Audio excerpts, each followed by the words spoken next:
Bonjour tout le monde, lundi 6 janvier 2020, point bourse. Les indices actions en Europe calent depuis plusieurs jours. Je vous ai mis côte à côte le DAX, donc en haut à gauche de votre écran, et le CAC en haut à droite. Et qu'est-ce que l'on remarque, c'est que depuis le 27 décembre, le plus haut du 27 décembre sur le CAC est à les 6050, depuis on n'a pas fait de nouveau plus haut.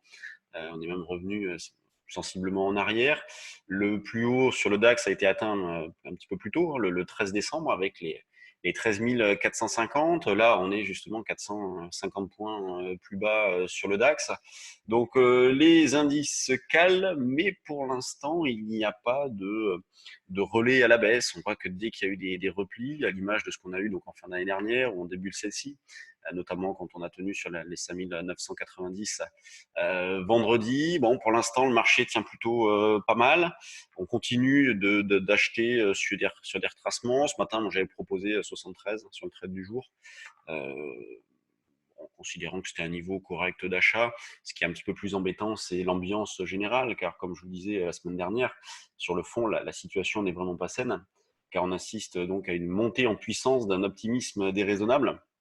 Et c'est vraiment le nécessaire qui manquait pour une forte baisse à venir. Donc on va guetter des niveaux d'alerte comme par exemple 5950, comme 40-50, comme zone proche, et sinon et surtout plutôt la zone des 5800, 45-50, pour une neutralisation des indications haussières en cours. Donc pour l'instant, les probabilités de rebondir restent correctes. Il y a de quoi être méfiant au vu de l'ambiance générale.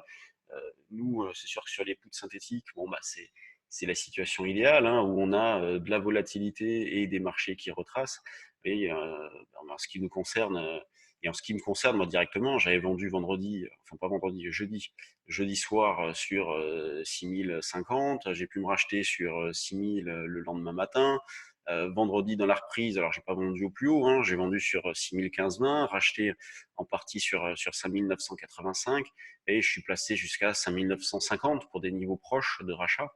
Donc ça fait énormément d'écarts et de beaux écarts, hein, profitant de la volatilité, avec des calls qui sont tout près, puisqu'on avait acheté des calls 6050. Donc c'est vraiment dans cet esprit-là que nous travaillons. C'est ce qu'on essaye d'expliquer aussi sur le trade du jour dynamique. Donc des stratégies croisées entre le futur, les options. Sur le DAX, bon, on va pas se précipiter à l'achat.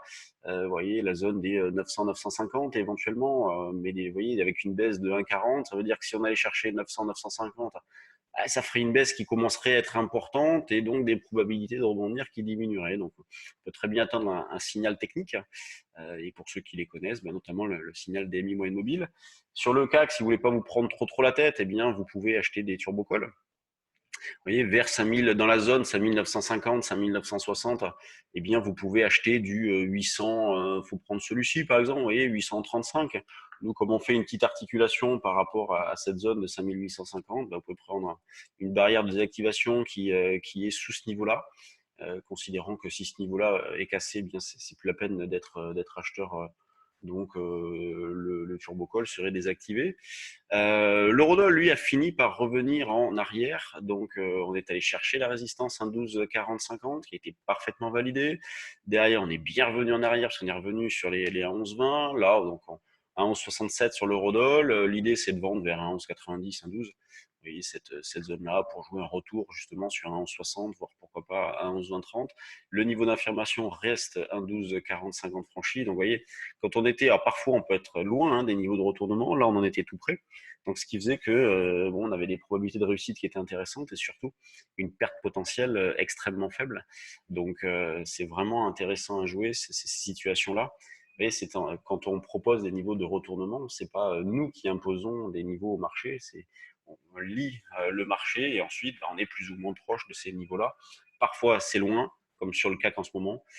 Parfois c'est tout proche, comme sur l'eurodoll en fin de semaine dernière. Juste pour en finir avec le CAC, on a eu le détachement de dividendes de Total ce matin. Donc c'était un acompte. Donc, il y a quasiment plus d'écart entre le cash et le futur. Il y a un point d'écart puisque Kering détachera la semaine prochaine, le 14. Donc, plus qu'un point d'écart entre les deux. Quand on regarde du côté des actions du CAC, donc on voit qu'on a une ambiance un petit peu lourde hein, tout de même, avec des baisses de 3% pour pas mal de valeurs, notamment quelques grosses pondérations. Vous voyez, LVMH, moins 2. C'est pas méchant, hein. C'est sûr que graphiquement, quand on prend du recul, c'est rien du tout. Mais ça contribue à une ambiance un petit peu pesante. On a Airbus aussi, en baisse de 1,5. Donc, bon, c'est une ambiance un petit peu lourde. Vous voyez, on n'a pas un marché qui est plombé pour l'instant, mais on a une ambiance qui est pesante.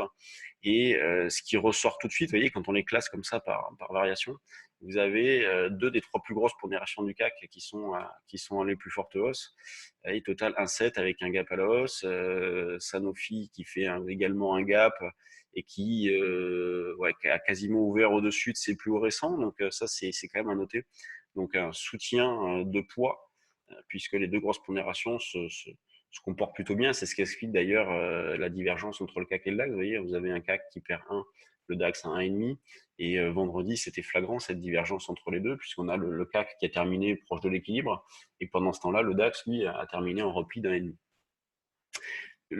Dans les screeners, bon, bah, je pense qu'il y a beaucoup moins de valeur. Hein. D'un seul coup, c'est toujours pareil. Hein. Dès qu'on a des ambiances un peu lourdes comme actuellement, bah, la spéculation se calme. Donc, vous voyez, quand on lance le screener un quart, bah, il y a une grande majorité d'actions qui sont orientées à la baisse. La hausse, qu'est-ce qu'on retrouve? Biocinex qui fait gap à la hausse, Zenside, Fermentalg. Donc, Fermentalg, on a un gap à la hausse, c'est plutôt pas mal graphiquement. Neolife.